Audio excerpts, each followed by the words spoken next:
스바냐서 3장입니다. 스바냐서 3장 1절 제가 봉독합니다. 패역하고 더러운 곳 포악한 그 성읍이여 화 있을진저.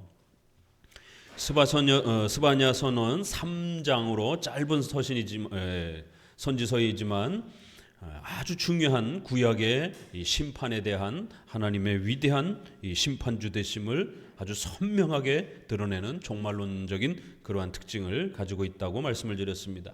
특별히 모든 민족들을 악한 불신앙을 가졌던 모든 민족들을 하나님이 벌하시고 심판하시는 이제 이러한 장면들을 우리는 보게 됩니다. 더욱 교회와 이스라엘 백성들의 또 이러한 죄와 악에 대해서도 책망하시면서 이스라엘 백성들의 죄를 바로잡으려고 하시는 또 이러한 죄에 대한 엄중한 책망과 훈계가 성도들에게는 성화적인 그러한 방식으로 성도들의 신앙을 회복하는 방식으로 그렇게 죄를 책망하고, 악한 불신자들에게는 지옥의 심판에 대한 무서운 경고로 또 그 죄에 대한 또 엄중한 또 책망이 함께 소개되어지는 것을 봅니다. 이제 3장에 와서는 그 심판에 대한 책망에 대한 내용들이 이스라엘 백성들에게 조금 더 향하면서, 그리고 이스라엘 백성들이 속히 회개하고 이제 하나님께서 주시고자 하시는 그 소중한 이 신앙의 이 복으로 다시 이스라엘 백성들이 서가도록 그렇게 하나님은 권면하고, 또 이스라엘 백성들이 회개하도록 그렇게 또 요청하는 그런 권면으로 이제 3장을 끝맺고 있습니다. 특별히 이제 우리가 3장에서 소개되어지는 17절에 아주 그 유명한 구절, 너의 하나님 여호와가 너희 가운데 계시니 그는 구원을 베푸실 전능자시라. 그가 너로 인하여 기쁨을 이기지 못하며 하시며 너를 잠잠히 사랑하시며 너로 인하여 즐거이 부르며 기뻐하시리라 하리라. 이 아주 유명한 구절이죠. 바로 이 3장에서는 이렇게 하나님이 그의 택한 백성들을 즐거워하시고 기뻐하시고 그들을 지극히 사랑하신다라고 하는, 오직 은혜라고 하는 이러한 우리 기독교 구원에 대한 또 아주 소중한 내용이 이 3장의 또 결론으로 그렇게 소개가 됩니다. 결국 3장은 구약의 로마서처럼 구원의 이 본질, 또 구원의 그러한 성격, 또 그 구원의 그러한 근거, 또 그러한 그 구원을 펼쳐가는 수단, 또 그 구원의 결과와 열매, 이런 부분들이 총체적으로 압축되어서 소개가 되어지면서 마치 구약의 로마서와 같은 그러한 성격을 갖고 있고, 또 구약의 은혜 언약과 이신칭의를 압축해서 소개하는 그러한 아주 놀라운 장으로 이제 소개가 됩니다. 우리가 앞서 시편 105편도 역시 은혜 언약과 이신칭의가 시적인 그러한 표현으로서 압축되어 있는 것을 보온 것처럼, 이제 선지서에서는 이러한 은혜 언약, 이신칭의, 구원의 이러한 위대한 그러한 복이 어떻게 또 선지자의 이러한 또 표현을 통해서는 소개되는지를 또 함께 살펴보셔야 됩니다. 선지서는 주로 막 꾸짖고 책망하고 막 야단치고 막 이러한 장면들이 주로 많다 보니까 굉장히 이렇게 많이 야단 맞는, 죄를 책망하는 그런 장면들이 많은데, 그렇게 훈계하고 책망하고 꾸짖고 이러한 그 선지서의 표현 방식 안에서도 역시 은혜 언약과 이신칭의와 이런 구원의 위대함이 선지자의 그 방식 형태로 또 그렇게 소개가 되고 있는 것입니다. 우리가 아브라함과 또 이러한 역사와 이스라엘 역사에서는 그 각각의 인물과 그 독특한 그러한 사건들이 구약의 아주 중요한 은혜 언약과 이신칭의를 담아내고 있는 아주 소중한 사건 형태로 이렇게 소개가 되기도 하지만, 이제 스바냐서에서는 하나님께서 그 선지자들을 통해서 이 이신칭의와 또 은혜 언약이 무엇인지를 아주 상세하게 설명해내는 그러한 방식으로 바로 앞서 소개되었던 아브라함과 또 출애굽의 이러한 이신칭의와 은혜 언약의 구원의 그리스도를 통해서 우리가 하나님의 백성이요 자녀가 되는 이러한 놀라운 구원의 이러한 그 사건들이 어떤 의미인지를 선지서는 조목조목 그것을 설명하고 그것을 풀어냅니다. 그렇기 때문에 시편이라든가 또 역사의 이러한 그 내용들은 반드시 선지서에서의 설명을 통해서 살펴야 됩니다. 그 설명을 듣지 않게 되면 구약의 아브라함의 생애라든가 또 출애굽의 이러한 사건들이라든가 이런 부분들은 자칫 주관적으로 막 지나치게 딴 방향으로 해석할 위험성이 있는 것입니다. 모든 그러한 구약의 역사와 그 내용들은 선지자들이 조목조목 그 사건들을 그 인물들을 다시 설명해내고 무엇이 잘못됐는지 무엇이 옳은 것인지를 그렇게 책망하고 또 훈계하면서 하나님께서 주시고자 하시는 가장 중요한 바로 은혜 언약 이신칭의 그리고 하나님은 누구이신가 하나님의 이러한 또 하시는 작정과 섭리의 위대한 하나님의 또 이 역사를 선지서들은 조목조목 자세히 풀어서 우리에게 가르칩니다. 자, 이제 3장을 함께 보면은요. 시작하자마자 2장의 그 책망 또 1장의 그 책망이 좀 더 이어집니다. 패역하고 더러운 것 포악한 악한 성읍이여. 그런데 이 성읍이 어딘가 했더니만 이방인들이 아니라 이스라엘 백성으로 향하고 있는 것을 알 수가 있습니다. 화 있을진저 그러면서 아주 엄중한 구약에서 제일 무서운 그러한 저주를 받을지어다 하나님의 책망과 정죄가 있을지어다 이런 아주 무서운 표현을 덧붙입니다.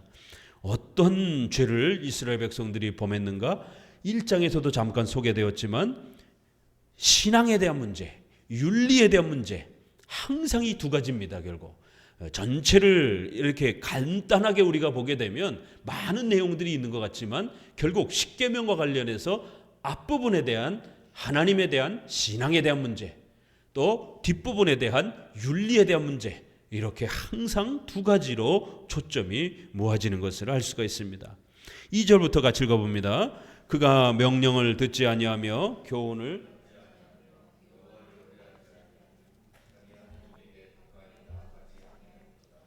그 가운데 백성들은 부르짖는 사자여 그 재판장들은 이튿날까지 남겨두는 것이 없는 저녁 일이요 그 선지자들은 위인이 경솔하고 간사한 자여 그 제사장들은 성소를 더럽히고 율법을 범하였도다.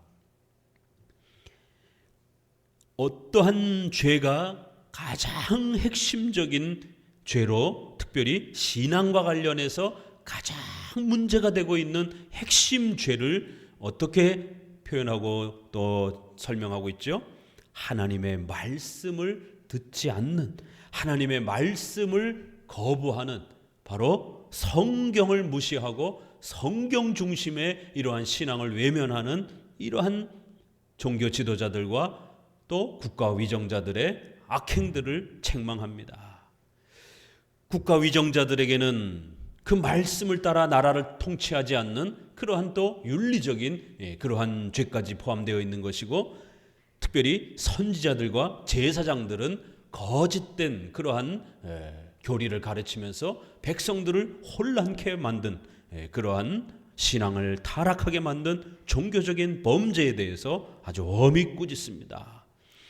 방백들은 부르짖는 사자요 재판장들은 이튿날까지 남겨두는 것이 없는 저녁 일이라. 사자와 이리 때처럼 재판장과 국가위정자들은 백성들을 짓밟고 백성들의 그러한 재산을 뜯어먹고 백성들에게 폭력을 행사하면서 자기들이 가진 그러한 권력과 힘을 가지고 백성들의 생명을 위태롭게 만드는 이러한 아주 악독한 포악스러운 이러한 그들의 죄악들을 책망합니다. 4절의 종교 지도자들은 특별히 선지자와 제사장은 구약의 아주 중요한 또 종교적인 그러한 역할을 감당하고 있었던 인물들이죠. 선지자들은 하나님의 말씀을 가르쳐야 되는 그러한 교육의 의무가 있습니다. 선지자들은 위인이 경솔하고 아주 간사한 자들이다. 선지자들은 두 가지 잘못을 책망받습니다. 경솔하다라는 것이에요. 목사들이, 오늘날 목회자들이 너무 가벼운 것이에요. 목회자들의 설교가 너무 가볍습니다. 배꼽 빠지게 웃게 만들고, 무슨 코미디언 개그맨도 아닌데 목회자들이 그러한 세상 사람들이나 즐기는 그러한 유머스러한 그러한 제스처와 목소리와 그러한 또 온갖 예화들과 이러한 또 설교를 쏟아내면서 설교를 마치 만담거리처럼 듣고 즐기고 깔깔대며 웃는 그러한 하나의 인문학 강좌처럼 그렇게 아주 경솔하게 가볍게 망가뜨려 놨습니다. 오늘날 대형 교회에 100교회 정도만 뽑아가지고 그 설교를 분석해 보세요. 과연 그 설교의 이신칭이 은혜 언약, 이성 일인격, 예수님의 대속적 희생에 대한 이러한 은혜와 또 전가교리라고 하는 이러한 소중한 가르침들이, 원죄의 죄책과 전적 부패에 대한 이러한 교리들이 과연 가르쳐지고 있는가? 대부분 대형 교회들은 스토리텔링이라고 하는 오늘날 자유주의자들이 사용하고 있는 바로 성경을 하나님의 말씀으로 믿지 않고 고대 근동의 소설과 자료로 그렇게 보면서 문학 비평이라고 하는 고대 근동의 이러한 글이니까 문학적 구조로 살피면서 분석해 보자라는 것이에요. 왜요? 일반 책들은 다 그렇게 분석하니까. 성경이라고 뭐 별다르냐라는 것이에요. 성경도 고대의 문서에 불과하다라는 거예요. 그렇기 때문에 그러한 문학적 구조로 보려고 하는, 이걸 문학 비평이라고 그럽니다. 하나의 문학 서적으로 보는 것이에요. 에세이라든가 소설이라든가 시라든가 이런 인문학적 문학책인 것처럼 그렇게 접근하는 것이에요.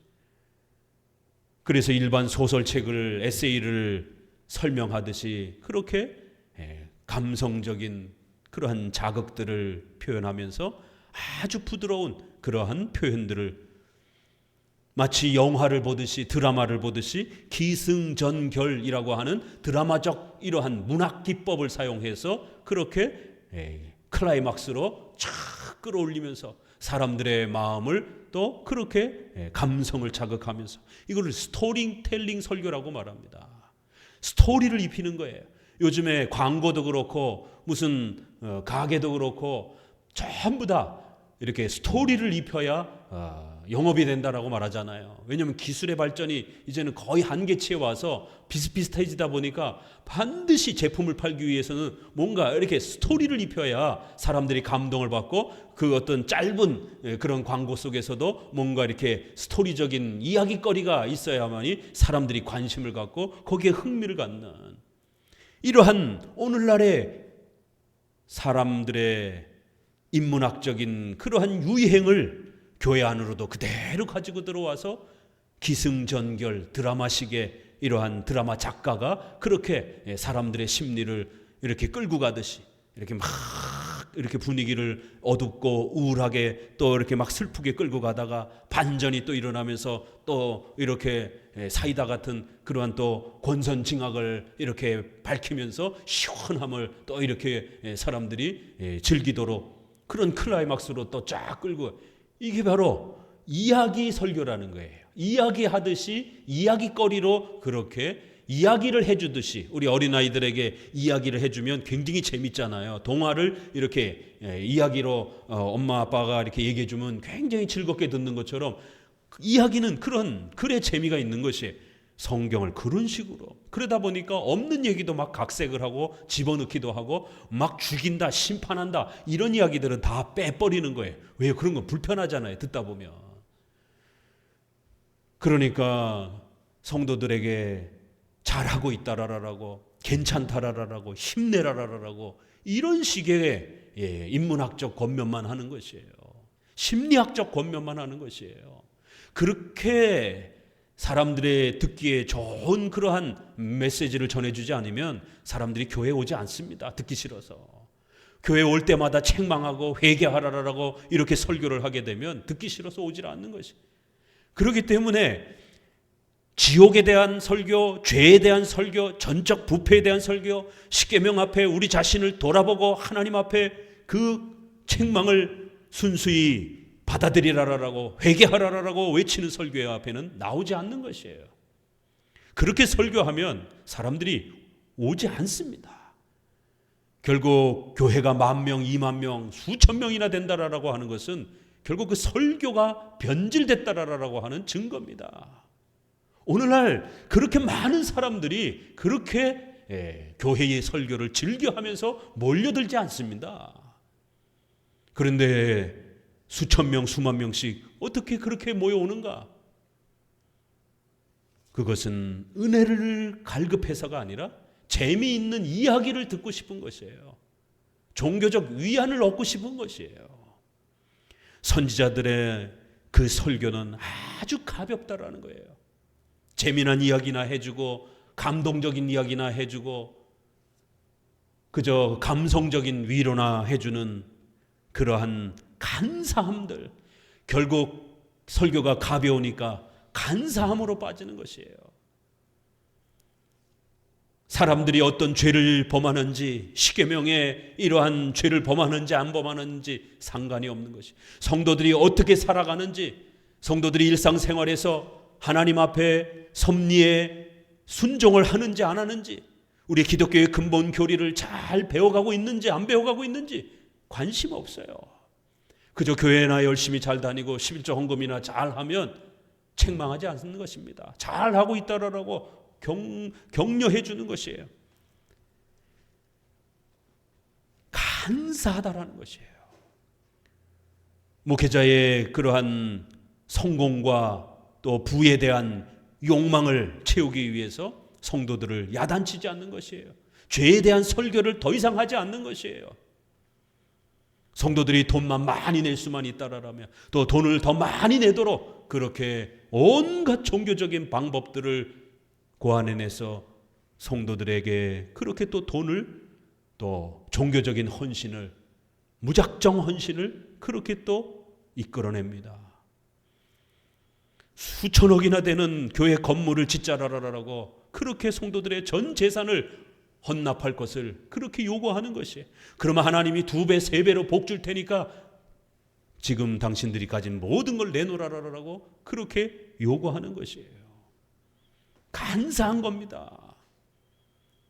성도들은 빈털터리가 돼서 또 부부지간에 또 헌금에 대한 문제가 논의되지 못해서 서로 싸우게 되고 이혼의 위기에 처하게 되고 가정은 멀쩡한 자기 집을 결국 전세나 월세로 전락하게 되는, 성도들의 생활이 안정이 되든 안 되든 상관없는 거예요.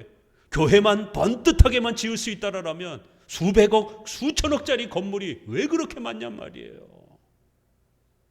서구 유럽의 교회들이 수백, 수천억씩 그렇게 교회를 전놨다가 지금 다 텅텅 비었습니다.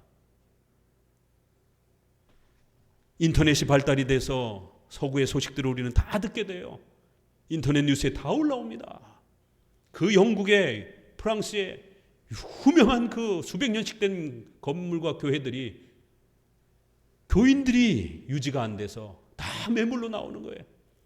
그래서 이단한테 팔리기도 하고 또 이러한 클럽이라든가 이런 데로 나아가기도 하고, 국가에서 돈을 내서 박물, 고고학적인 그러한 유산으로 관리하기도 너무 힘들어서. 왜요? 교회가 너무 많기 때문에. 수백 년 된 건물들이 너무 많다 보니까 그걸 국가의 돈으로 다 보수하고 전기세 이러한 수리비 유지를 할 수가 없는 거예요. 그러니까 국가도 방치를 하는 거예요.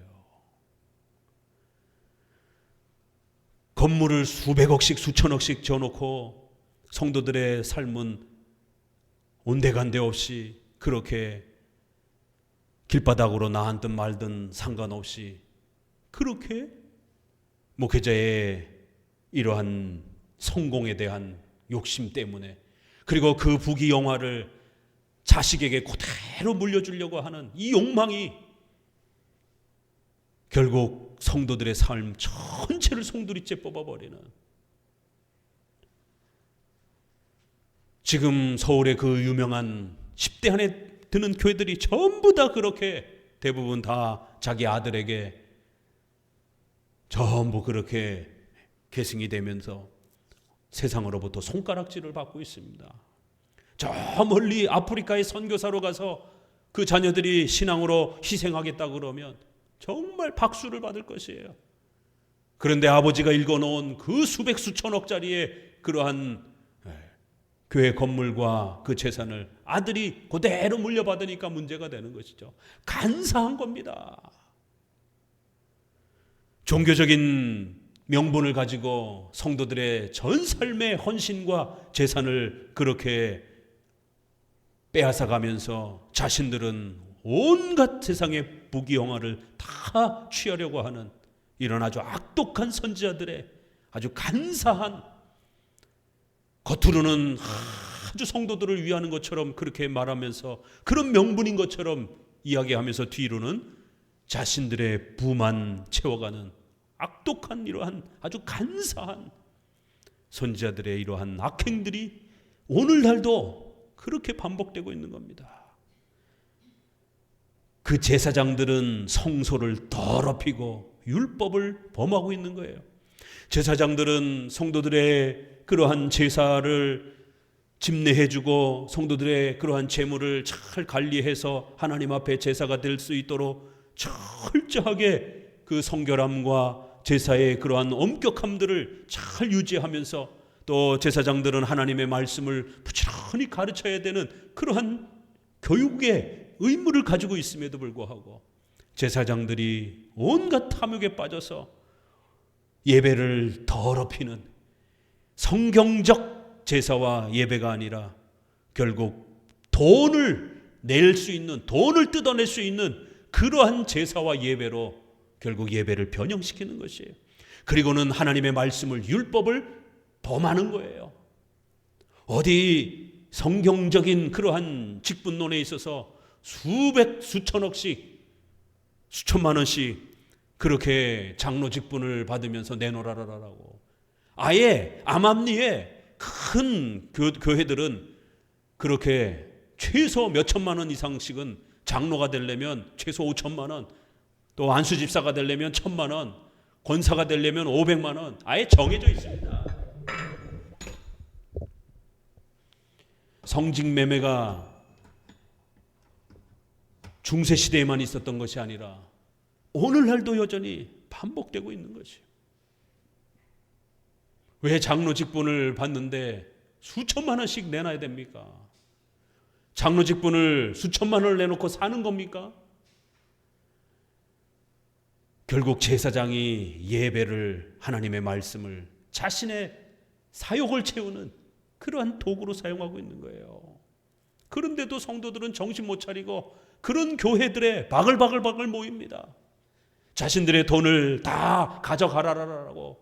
왜요? 성도들도 부자가 되게 만들어 주겠다고 하니까 그 욕심 때문에 자기들의 전 재산이 빼앗기는데도 전혀 깨닫지를 못하는 것이, 맹신에 사로잡힌 이러한 패악한 교회의 타락을 스바냐서나 오늘 우리나 동일하게 보고 있는 겁니다. 성경적인 거룩하고 엄숙한 예배는 어딜 가도 찾아볼 수도 없고, 이게 시장판에 와 있는 건지 노래방에 와 있는 건지 구별을 할 수 없을 정도로 교회가 온갖 노래방 기구로 그렇게 포장이 되어 있고, 그렇게 꿍짝꿍짝꿍짝 하지 아니하면 마치 예배가 안 되는 것처럼, 찬송이 안 되는 것처럼, 도대체 기독교 2000년 역사상 이렇게 엄청난 시끄러운 이러한 악기로 예배드린 적이 과연 몇 년이나 있었는지 100년, 200년도 안 됩니다. 결국 감리교가 장로교 예배를 싹 바꿔놓고 난 다음에 1750년 이후부터 결국 예배가 시끄러워지기 시작했던 겁니다. 한 200년밖에 안 됩니다. 우리가 타락했다라고 하는 로마 가톨릭 예배조차도 그렇게 시끄럽지 않아요. 어떻게 한국 기독교회의 예배가 로마 가톨릭 예배보다 못한다라면 이거 어떡하냔 말이에요. 중세시대에 1000년 동안이나 그 엄청난 타락을 이 비참함을 맛본 로마 가톨릭 예배보다 한국교회 예배가 더 품위가 없다라면 이건 말 다 한 것입니다. 로마 가톨릭은 아무리 타락했어도 예배가 그렇게 경망스럽지 않습니다. 예배가 그렇게 무슨 노래방에 그렇게 소리 지르는 것처럼, 시장 바닥에서 그렇게 소리 지르는 것처럼, 시장 바닥에서 무슨 뭐 풍물패하는 것처럼 그렇게 소란스럽지 않습니다. 아무리 가톨릭이 타락했어도 수천 년 동안 그 엄숙한 예배가 여전히 유지가 되고 있는 거예요. 도대체 그 엄숙한 예배가 어디서 왔냔 말이에요. 그거는 1000년 전에도 500년 전에도 어거스틴이 활동했을 때도 또 100년 200년 전에도 초대교회부터 그렇게 엄숙하게 예배드렸던 거예요. 가톨릭은 단 한 번도 그렇게 막 온갖 악기를 동원해서 막 꿍짝꿍짝꿍짝 하면서 그렇게 미사를 그런 식으로 찬양을 바꿔본 적이 없습니다. 2000년 동안. 중세시대의 중간이라도 그렇게 바뀐 적이 없어요. 적어도 찬양만큼은 험숙한 그러한 형태로 조용하게 그렇게 성공회나 루터파 교회나 로마 가톨릭이나 개신교나 그렇게 1500년, 1600년, 1700년까지 그렇게 유지되어 왔던 거예요. 그런데 재세례파가 등장을 하면서 감리교가 등장을 하면서 시끄러운 예배로 바뀌기 시작했습니다.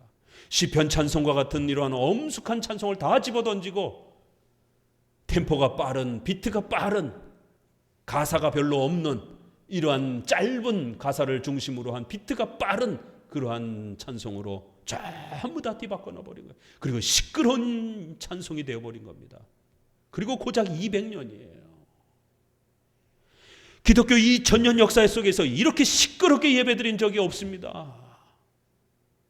조용한 예배를, 엄숙한 예배를, 경건한 예배를 기독교에서 찾아볼 수가 없어요. 우리가 타락했다라고 비난하는 성공회나 정교회라든가 로마 가톨릭이나 가야 적어도 신 앞에서 예배라는 것이 조용하고 엄숙하게 경건하게 모습을 찾아볼 수 있는 이 참혹한 이 현실을 우리는 어떻게 해야 됩니까? 예배를 엄숙하게 드리면 재미없다라고 다 졸립다라고 그러고 있는 현실이에요. 제사장들이 성소를 더럽게 만들었다라는 거예요. 목사들이 성소의 예배를 더럽게 만들었다라는 것이에요. 하나님의 말씀을 범하였다라는 거예요. 오늘날 강해 설교를 하고 있는 교회가 얼마나 됩니까?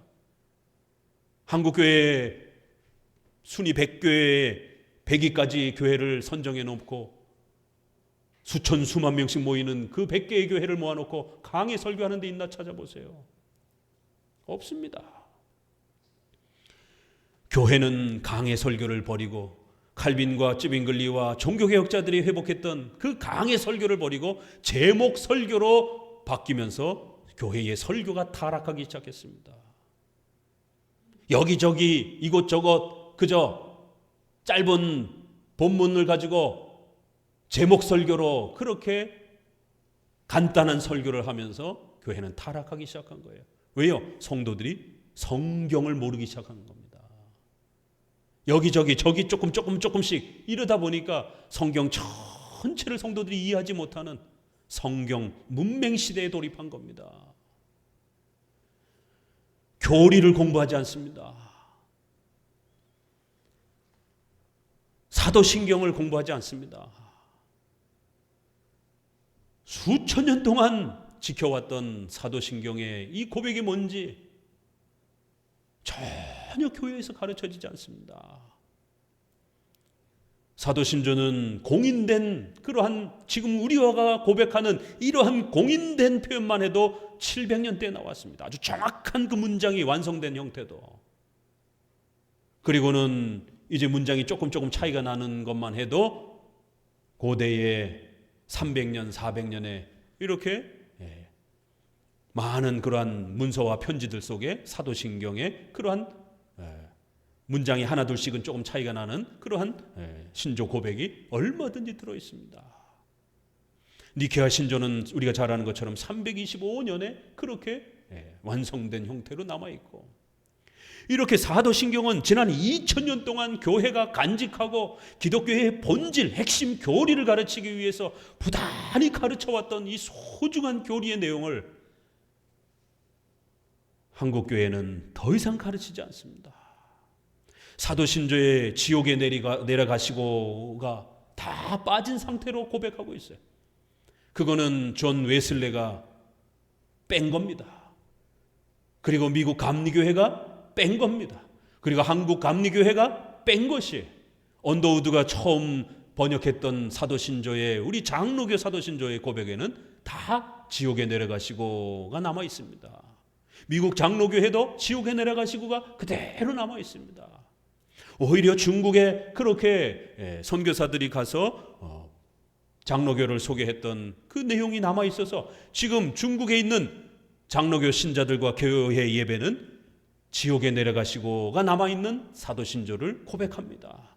한국 장로교회만 지옥에 내려가시고가 없는 감리교와 장로교화가 연합해서 번역한, 그럴 때의 감리교의 요구에 의해서 장로교는 넣고 싶었지만 감리교의 요구에 의해서 연합 번역이 만들어질 때 1905년에 삭제가 된 겁니다. 멀쩡히 있던 문장도 삭제를 시켜버리고 또 있는 문장도 가르치지도 않고 제사장들이, 목사들이 교리를 가르치지 않는 것이에요. 멀쩡히 있는 것도 없애버립니다. 하나님의 말씀을 가르치지 않는 것이에요. 오늘 스바냐서는 이 참혹한 비참한 책망 앞에 어떻게 회복해야 될 것인지, 무엇이 잘못된 것인지 제일 먼저 성경을 사랑하지 않는 신앙을 책망하는 거예요. 성경을 가르치지 않는 종교 지도자들의 이 참혹한 비참함을 책망하는 것입니다. 성경을 강해하고 가르쳐주지 않는, 그래서 성도들이 성경에 무지한 이 상태를 책망하는 것이에요. 오늘날 장로들과 권사들과 안수집사를 앉혀놓고 성경 시험을 보게 되면, 교리 시험을 보게 되면 50점이나 맞을지 걱정이 됩니다. 심각한 것이에요. 신앙을 회복하려면 은사체험, 부흥체험, 무슨 제2 성령 세례체험 이런 걸 해서는 안 되는 것이에요. 성경을 강해해주고 교리를 공부하면서 성경을 열심히 배우는 것에 회복해야 된다는 거예요. 성경 신앙을 회복해야 된다라고 가르치고 있는 겁니다. 그들이 명령을 듣지 아니하며 교훈을 받지 아니하며 하나님의 말씀 듣기를 싫어한다라는 거예요. 온갖 세상 정치 얘기라든가 돈 버는 얘기라든가 무슨 이상한 종교 체험 해주겠다라고 하는 것들은 열심히 들으면서 성경을 강해해주고 가르쳐주는 것은 듣기 싫다라는 거예요. 너무 지루하다라는 거예요. 무슨 설교를 1시간씩 하느냐라는 것이에요. 무슨 알아듣기도 어려운 그러한 교리를 설명하냐라는 것이에요. 성경을 설명해 주는데 듣기 싫다라는 거예요. 그러면 도대체 교회 와서 뭘 들으려고 온 겁니까? 하나님의 말씀을 듣기 싫어하는, 받지 아니하는, 성경을 싫어하는 이러한 신앙, 성경 없는 신앙, 이것이 오늘날 한국 교회의 이 참혹한 변질된 신앙의 모습의 실체인 것이에요. 이걸 우리가 경건주의라고 말하는 거예요. 뜨거움만 있으면 된다라는 거예요. 막 찬양하면서 내 마음속에 막 뜨거움만 있으면 된다라는 거예요. 뭔가 강렬한 신이 나와 함께 계시는 것 같은 뭔가 그런 강력한 신의 그러한 임재를 느끼는 뜨거움만 있으면 되지, 무슨 성경을 공부하고 교리를 공부하고 단어도 잘 못 알아듣겠는데 뜨거움이 신앙인 것처럼 이렇게 사람들이 착각을 하는 거예요. 그건 종교적인 감정입니다. 그건 신앙이 아니에요. 하나님의 말씀을 이해하고 깨닫지 않는 신앙은 그건 가짜 신앙입니다. 성경의 무지한 신앙은 그건 잘못된 신앙이에요. 스바냐서는 성경 신앙을 답을 주고 있는 겁니다. 너희가 이러한 하나님의 무서운 책망과 심판을 받지 않으려면 어떻게 해야 된다고요? 성경으로 돌아오라는 거예요. 하나님의 말씀으로 돌아오라는 거예요. 하나님의 말씀을 사모하고 깨닫고 그 말씀 앞에 엎드리라는 거예요. 그 말씀은 교리로 되어 있습니다. 그래서 교리책이라고 말하는 것이에요. 성경의 교리를 열심히 배우고 그것을 믿고 그것을 사랑하고 실천하며 살아가는 것이, 그것이 신앙이라는 겁니다. 오늘 2절에 이 답을 어떻게 묻고 있는가 보세요. 하나님의 말씀을 듣지 않는 것이 곧 하나님을 버리는 것이다라는 거예요. 성경을 사랑하는 것이 하나님을 사랑하는 것이다라는 거예요. 동일화시켰습니다. 하나님은 눈에 보이지 않기 때문에 우리가 말로만 하나님 사랑합니다, 하나님 사랑합니다, 이건 1000번 만번도 할 수 있어요. 하나님은 눈에 보이지 않기 때문에 우리가 하나님을 인격적으로 사랑하고 하나님을 소망하고 하나님의 뜻에 순종한다라고 하는 이 신앙의 모습은 성경을 사랑하고 성경의 뜻에 순종하는 걸로 나타나지 않는다라면 그 신앙은 가짜가 된다라는 거예요. 왜냐하면 하나님은 눈에 보이지 않기 때문에 우리가 아무리 하나님을 사랑한다라고 외쳐도 내가 사랑하는 신이 어떤 신인지도 모르는 것이에요. 그럼 가짜 신앙이라는 거예요.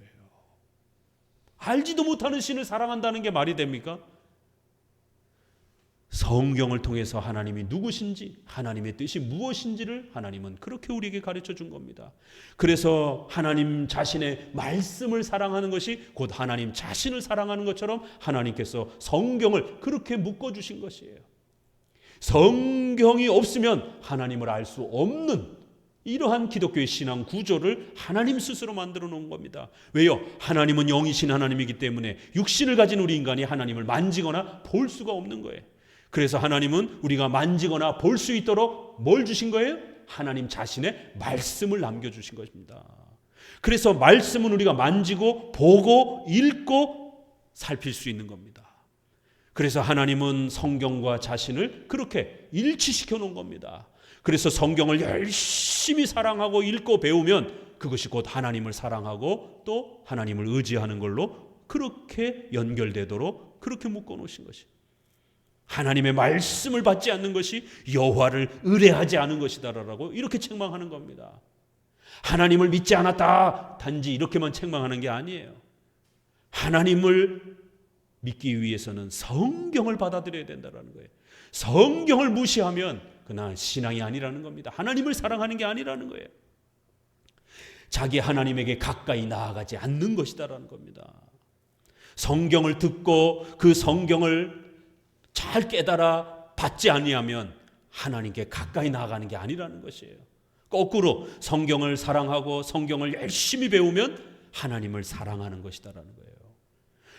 이렇게 핵심을, 정의를 성경신앙으로 답을 내리고 바로 그거를 잘못한 방백들과 선지자와 제사장의 죄를 책망하는 것입니다. 오늘 한국교회는 성경신앙을 잃어버렸습니다. 특별히 신비주의, 오순절파, 은사주의, 경건주의자들 때문에 성경 없이도 신앙생활이 가능한 것처럼 이렇게 한국교회를 망가뜨려 놓은 겁니다. 성경을 사랑하고 성경을 깨닫고 성경을 믿지 아니하면 그건 가짜 신앙입니다. 명심하셔야 돼요. 성경의 교리와 성경의 가르침들을 이해하지 못하면 그건 가짜 신앙입니다.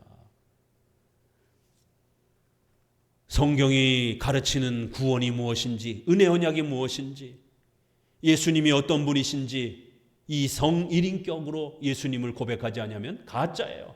예수님을 내가 꿈에서 봤다, 환상 중에서 봤다, 가짜가 되는 겁니다. 왜요? 사도신조에서 부활하사 승천하시고 하나님 보좌 우편에 그 인성이 우리 눈으로부터 사라지셨다라는 거예요.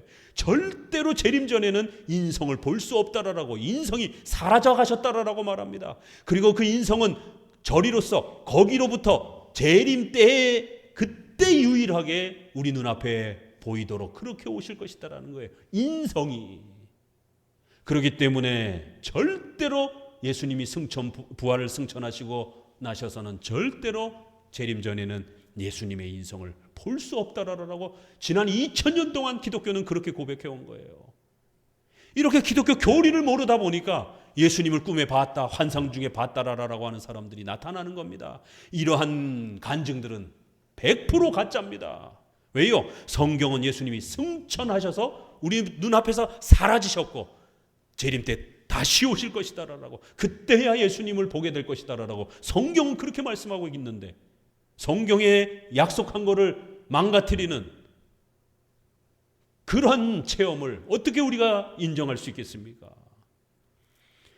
교리를 모르면 신앙이 엉망진창이 되는 것입니다.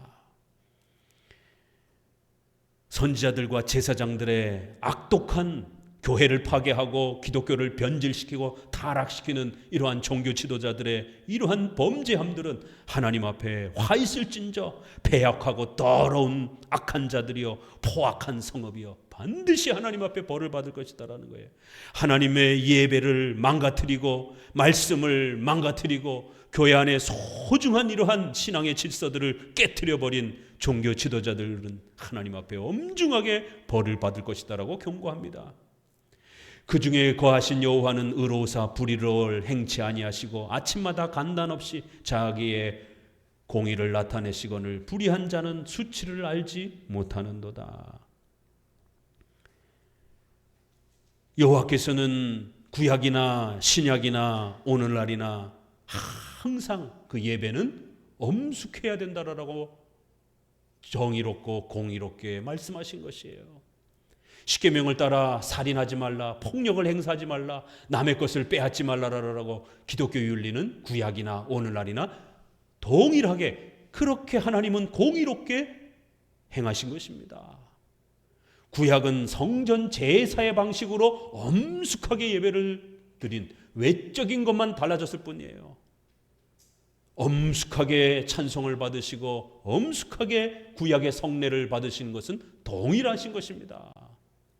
기독교 윤리도 구약이나 오늘날이나 동일하게 그렇게 빠짐없이 하나님은 아침마다 빠짐없이 자신의 신앙의 원칙과 윤리의 원칙을 공의롭게 정의롭게 그렇게 불의를 행치 아니하시고 이랬다 저랬다 하지 아니하시고 항상 동일하게 그렇게 가르쳐 왔다라는 것이에요. 이거를 알지 못한 종교 지도자들의 악행이 문제라는 겁니다. 6절 내가 열국을 끊어버렸으므로 그 망대가 황무하였고 내가 그 거리를 비게 하여 지나는 자가 없게 하였으므로 그 모든 성읍이 황폐되며 사람이 없으며 거할 자가 없게 되었느니라. 계속해서 이렇게 예배가 타락하고 교회가 타락하고 변질된다라면 그 땅에 남아나는 자가 없이 황폐하게 되는 하나님의 무서운 징계와 심판을 받게 될 것이다라는 겁니다. 어느 때까지 우리의 이러한 설교와 예배와 찬양과 교회의 질서가 이렇게 망가진 상태로 내버려 둔다라면 대한민국은 다시 한번 6.25 전쟁과 같은 참혹한 하나님 앞에 심판을 받을 각오를 해야 하는 겁니다. 1938년에 교단들이 심사참배를 결의를 하고 성도들을 데리고 신사에 가서 절을 하는 이런 참혹한 일을 교단 총회가 결의를 내린 것이에요. 38년에. 그리고 12년 뒤에 참혹한 혈육 상쟁이 이 땅에 벌어졌습니다. 교단 총회가 결정을 해서 2013년에 부산에서 기독교 외에도 구원이 있다라고 8대 종단이 모여서 위아더 월드를 외치면서 종교적 사랑을 펼치자라라고 기독교만 구원이 있다라고 더 이상 말하지 않겠다라고. 전도를 목적으로 한, 개종을 목적으로 한 전도하지 않겠다라고. 전도는 다른 사람의 종교를 무시하는 그러한 폭력적인 행위라라고. 차별 금지법을 속히 만들어야 된다라고. 얼마 전 대한기독교 장로회 목사들이 윤석열 정부 타도와 차별금지법 통과를 위한 시국 성명서를 발표했습니다. 정의구현 사제단도 마찬가지고요. 목사가 아닙니다. 교회가 아니에요. 그래서 여러분 주변에 기장에 출석하고 있는 이러한 성도라든가 이런 분 계시다라면 건강한 교회로 가시라라고 속히 가족들에게 권면하셔야 됩니다. 석가탄신일도가 다가오면 축석탄일 하면서 교회 앞에 프랜카드를 걸어놓고, 조계종에서는 또 축성탄 걸어놓고 목사들이 와서 절에 가서 설교하고 중들이 교회 와서 설교를 하고, 주로 기장교단을 중심으로 해서 교회가 아닙니다. 그 기장교단이 앞장서서 신사참배를 주도하면서 결국 총독부와 결탁이 돼서 1940년에 평양신학교 다 문 닫고 1940년에 조선신학교를 바로 그 한신대학교 기장의 원로인 설립자인 김재준 목사가 1940년에 교장을 총독부와 그렇게 결탁해서 조선신학교를 설립한 겁니다. 그게 지금 한신대학교 전신인 것이에요. 목사가 타락하면 어떤 일이 벌어지는지, 그리고 10년 뒤에 한국은 피비린내나는 전쟁의 고통에 빠진 것입니다. 2013년에 더 많은 교단들이 예수님 외에도 구원이 있다라고 외치면서 WCC 10차 총회를 그렇게 외쳤습니다. 예수님만으로 이제는 구원받는 게 아니다. 다종교에도 구원이 있다라고. 이제는 절대로 개종을 목적으로 전도하지 않겠다라고. 개종을 목적으로 전도하는 이런 모든 보수적 교회들을 빨리 차단해야 된다라고. 차별금지법을 통과시켜서 그런 보수적 교회들의 전도 활동을 막아야 된다라고. 그리고는 그 집회 앞에 인권과 평등을 외치는 그러한 상징으로서 동성애자들의 그런 활동들을 부스를 만들어내놓고 인권과 정의를, 남녀의 성의 차별부터 타파하자라고, 종교적 차별도 타파하고 경제적 차별도 타파하고 남녀의 성에 대한 부분들 타파하자라고. 그렇게 동성애자들이 모여서 잔치를 하면서 WCC가 그 행사를 공식적으로 옹호하면서 소돔과 고모라보다 더 심각한 일들이 전 세계적으로 한국교회에 벌어지고 있습니다. 그런 시대를 우리가 살아가고 있다는 것을 명심하셔야 됩니다. 죽느냐 사느냐 문제가 또다시 반복되고 있는 거예요.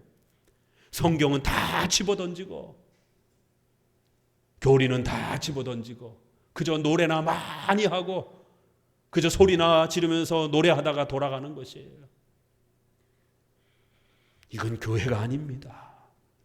7절, 내가 이르기를 너는 오직 나를 경외하고 교훈을 받으라. 그리하면 내가 형벌을 내리기로 정하기는 하였거니와 너의 거처가 끊어지지 아니하리라 하였으나 그들이 부지런히 그 모든 행위를 더럽게 하였느니라.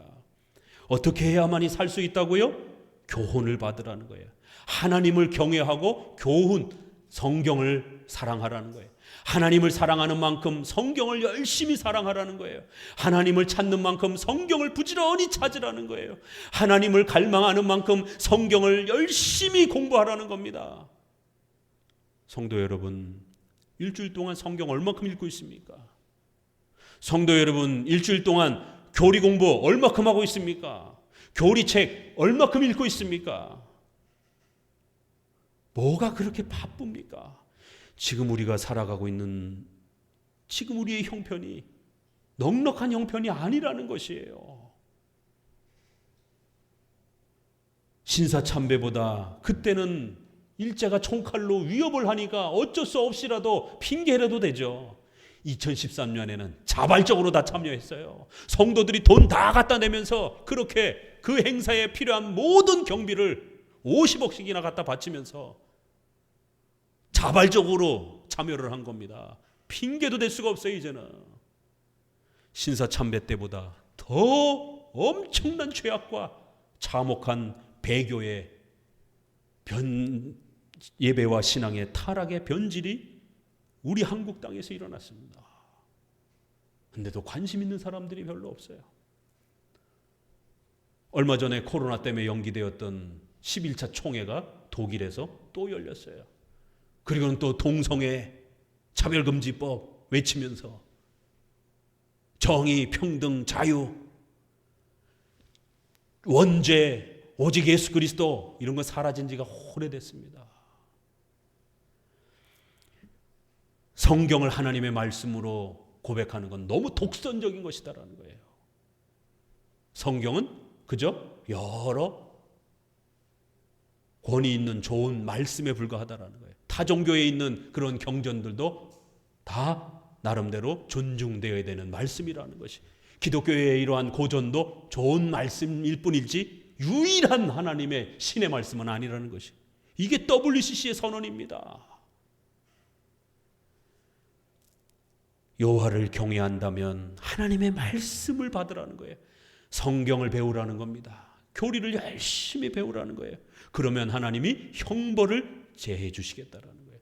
혹시라도 하나님이 정해놓았던 그 형벌도 하나님이 제거해 주실 것이다라는 거예요.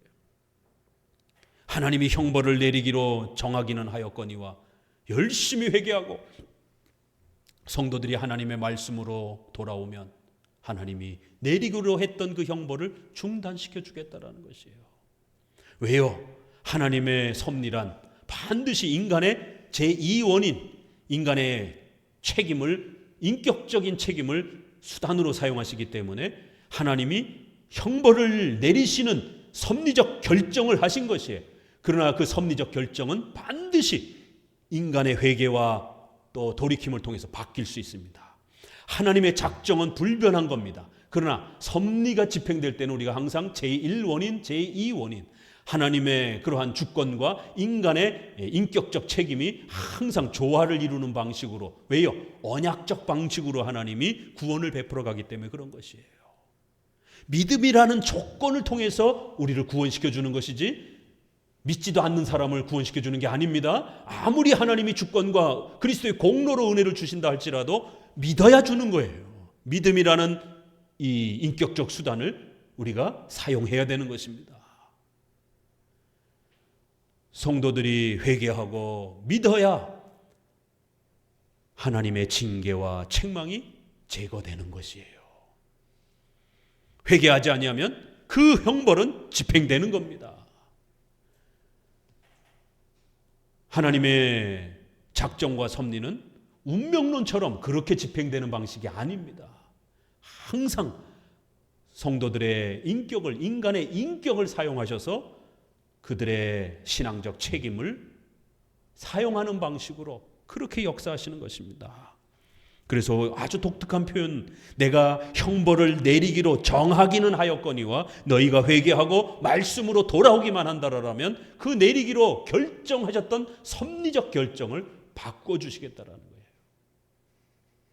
하나님의 영원한 작정은 형벌을 내릴 건지 안 내릴 건지 우리는 알 수가 없는 겁니다. 그건 영원한 하나님의 계획이기 때문에 우리가 알 수 있는 것은 하나님의 그 섭리적인 통치뿐인 것이에요.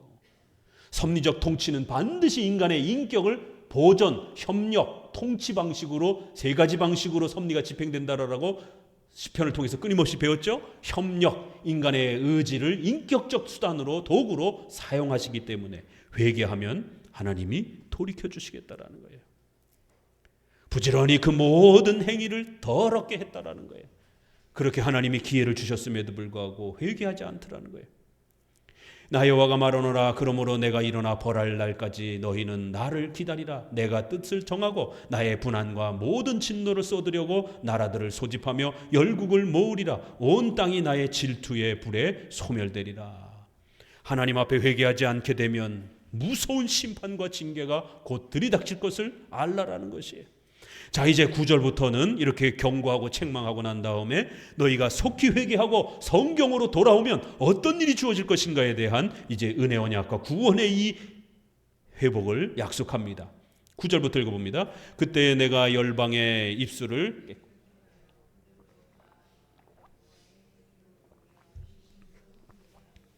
내게 구하는 백성들 곧 내가 흩은 자의 딸이 구스 하수 건너편에서부터 예물을 가지고 와서 내게 드릴지라. 그날에 내게 범죄한 모든 행위를 인하여 수치를 당하지 아니할 것은 그때에 내가 너의 중에서 교만하여 자랑하는 자를 제하여 너로 나의 성산에서 다시는 교만하지 않게 할 것임이라. 내가 곤고하고 가난한 백성을 너희 중에 남겨두리니 그들이 여호와의 이름을 의탁하여 보호를 받을지라.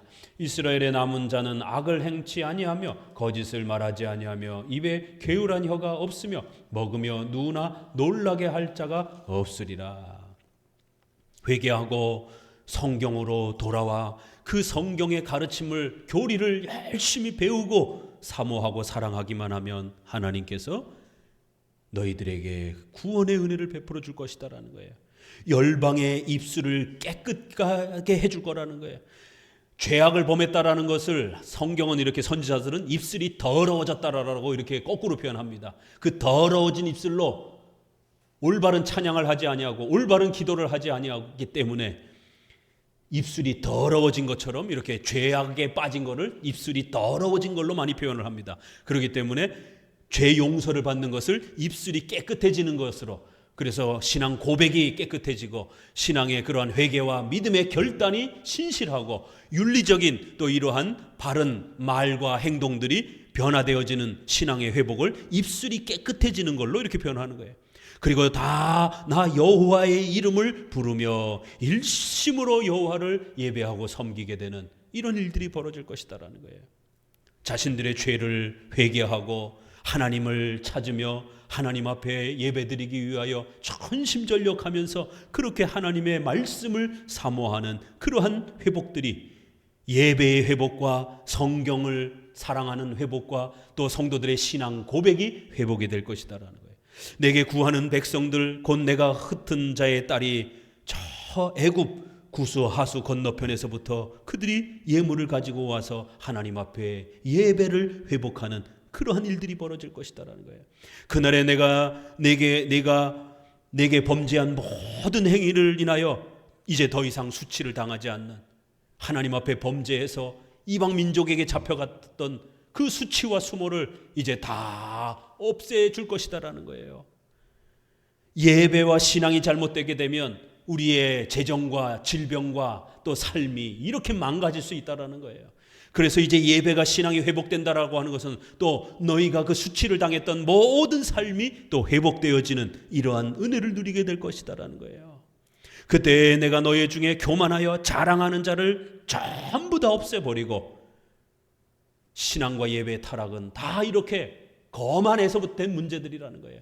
하나님의 말씀에 섭리에 순종하지 않아서 벌어진 일들이기 때문에 그런 교만한 모습들이 다 사라지고 이제 나의 성산에서 다시는 교만하지 않게 할 것이다라는 거예요. 오늘도 마찬가지입니다. 장로교 목회사들이 강의 설교를 하고 장로교 예배들을 회복하고 또 교리를 가르칠 때 거만한 사람들은 배우지 못합니다. 교만한 사람들은 목사님 무슨 교리를 공부하냐고, 목사님 설교가 너무 깁니다.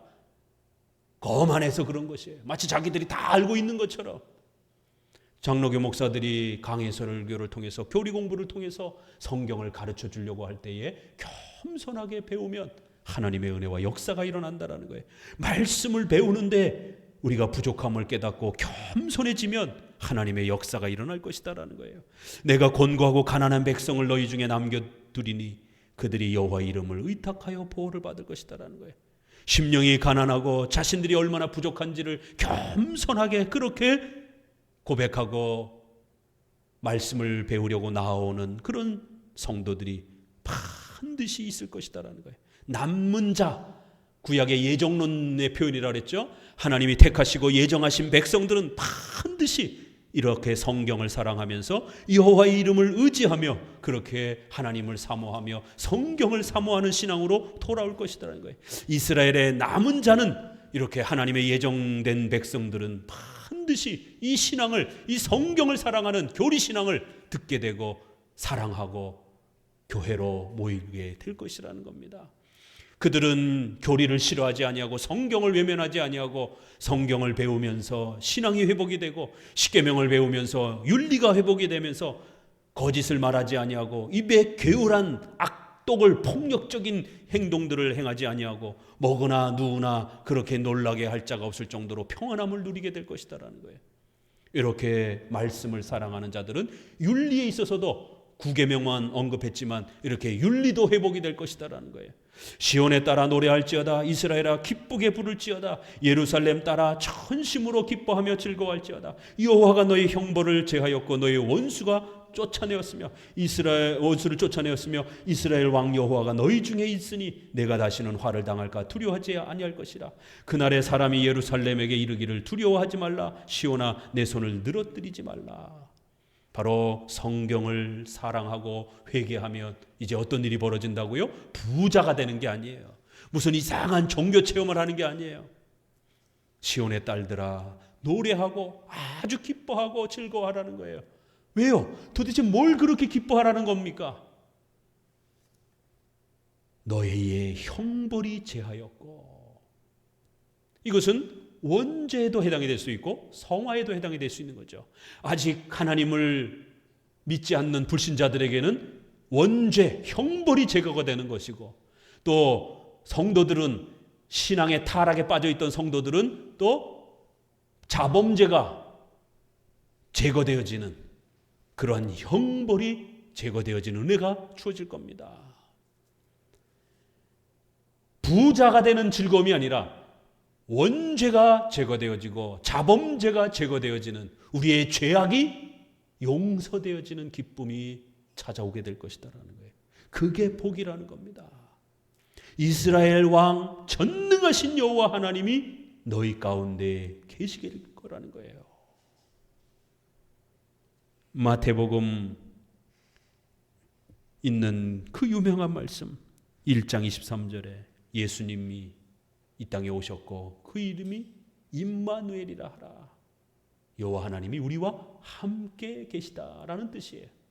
임마누엘. 이것은 은혜 언약의 또 다른 표현입니다. 나는 너희의 하나님이 되고 너희는 내 백성이 될 것이다. 왜요? 예수 그리스도께서 우리와 함께 계시기 때문에, 하나님이 우리 가운데 계시기 때문에, 이것이 가장 큰 복이라는 거예요.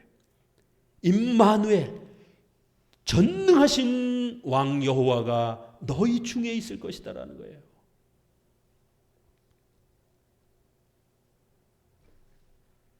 그날에 사람이 예루살렘에게 이르기를 두려워 말라 시온아 걱정하지 말라라는 거예요.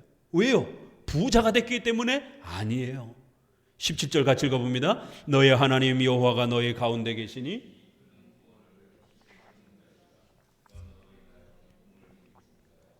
너를 잠잠히 사랑하시며 너로 인하여 즐거이 기뻐하시리라 하리라. 구약의 이신칭이 은혜 언약의 표현이 이렇게 펼쳐지는 겁니다. 임마누엘, 바로 너의 하나님. 하나님은 우리의 하나님이 아니셨습니다. 왜요? 우리는 죄 때문에 지옥의 형벌을 받아 하나님과 원수가 되었던 자이기 때문에 하나님이 우리 하나님이 될 수 없었습니다. 그런데 이제 하나님이 너의 하나님이 되어주신다라는 거예요. 우리는 그 하나님의 자녀가 되는 일이 벌어졌다라는 거예요. 그 여호와가 너희 가운데 계시다라는 거예요. 임마누엘.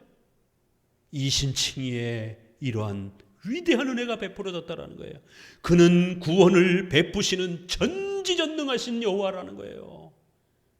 성자 예수님께서 이 땅에 오셔서 그 구원을 베풀시기 위하여 우리 대신 죄값을 짊어지시고 우리 대신 십자가에 죽으시며 그 형벌을 대신 받으셨기 때문에 우리의 모든 죄값이 용서되어지고 이제 예수님이 우리 가운데 오셔서 이러한 죄 용서받는, 죄 사함받는 구원의 은혜가 펼쳐졌고, 그래서 이제 하나님이 우리의 하나님이 되었고 하나님은 우리의 아버지가 되는 그런 역사가 일어났고, 그래서 원수가 되어서 우리를 미워하셨던 그러한 하나님의 관계가 이제는 하나님이 우리를 기뻐 여기시며, 하나님이 너로 인하여 기쁨을 이기지 못하고 하나님이 너를 잠잠히 사랑하시며 하나님이 너로 인하여 즐거이 부르며 기뻐하시리라.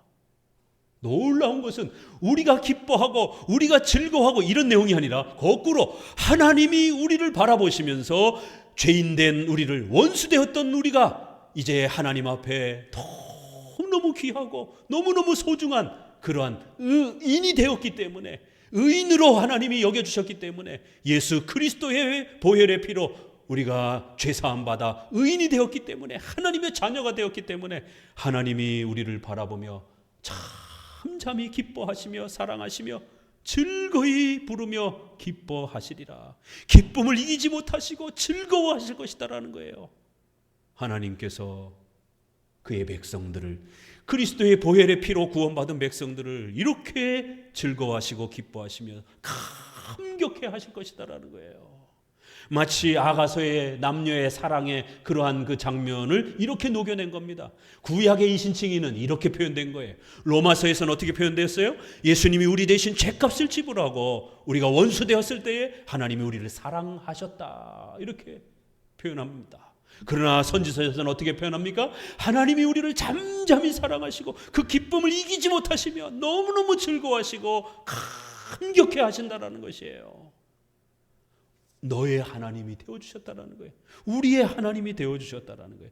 그는 구원을 베푸시는 전지전능하신 여호와라는 겁니다. 그 구원의 은혜와 능력이 저와 여러분에게 주어졌다라는 거예요. 부자가 되는 게 아닙니다. 무슨 복지국가 정치를 만드는 게 아니에요. 목사들이 나서서 그렇게 정부를 타도하라라고, 차별금지법을 통과시키라라고, 그렇게 입법 발의를 하라라고 이런 정치 행위를 하는 게 교회가 아닙니다. 죄사함의 이 은혜 언약의 이신칭의의 비밀을 가르쳐주고 죄사함을 받도록 회개를 외치고 믿으라라고 신앙을 가르쳐야 되는 것이 교회인 것이에요. 내가 대회로 인하여 근심하는 자를 모으리라. 절기로 이렇게 표현되어 있어요. 예배, 대회로 모이는 거예요. 예배로 모이는 거예요. 예배를 드리고 싶은데 예배가 타락돼서 망가져서 예배를 드리지 못했던 백성들이 이제 예배를 드리기 위하여 모일 거라는 거예요. 강의 설교를 듣고 싶어서, 시편 찬송을 부르고 싶어서, 성찬을 많이 하고 싶어서, 엄숙한 예배를 드리고 싶어서, 장로 정치를 펼치고 싶어서 예배로 그렇게 모이게 될 것이다라는 거예요. 바로 그들은 내게 속한 자고 너의 치욕이 그들에게 무거운 짐이 되었다. 과거에 그렇게 책망받았고 그렇게 하나님 앞에 징계를 받았던 그런 모든 것들이 그들에게 엄청난 무거운 짐으로서 그렇게 징계를 받던 자들이었다라는 거예요. 그러나 이제 그 모든 것들이 사라지고 예배로 모일 수 있게 되었다라는 겁니다. 그때 내가 너를 괴롭게 하는 자를 다 벌하고 다리를 저는 자를 구원하며 쫓겨난 자들을 모으며 온 세상에 수치를 받는 자로 이제 칭찬과 명성을 얻게 할 것이다라는 거예요. 내가 그때에는 너희를 이끌어 그때 너희를 모을 것이고 내가 너희 목전에서 너희의 사로잡혔던 모든 것을 돌이키게 할 것이고 너희로 천하 만민 중에서 명성과 칭찬을 얻게 할 것이다라는 거예요. 우리 성도들이 세상의 빛과 소금의 역할을 하면서 그렇게 세상 사람들로부터 존귀를 받는, 칭찬을 받는 성화의 열매들을 맺게 될 것이다라는 거예요.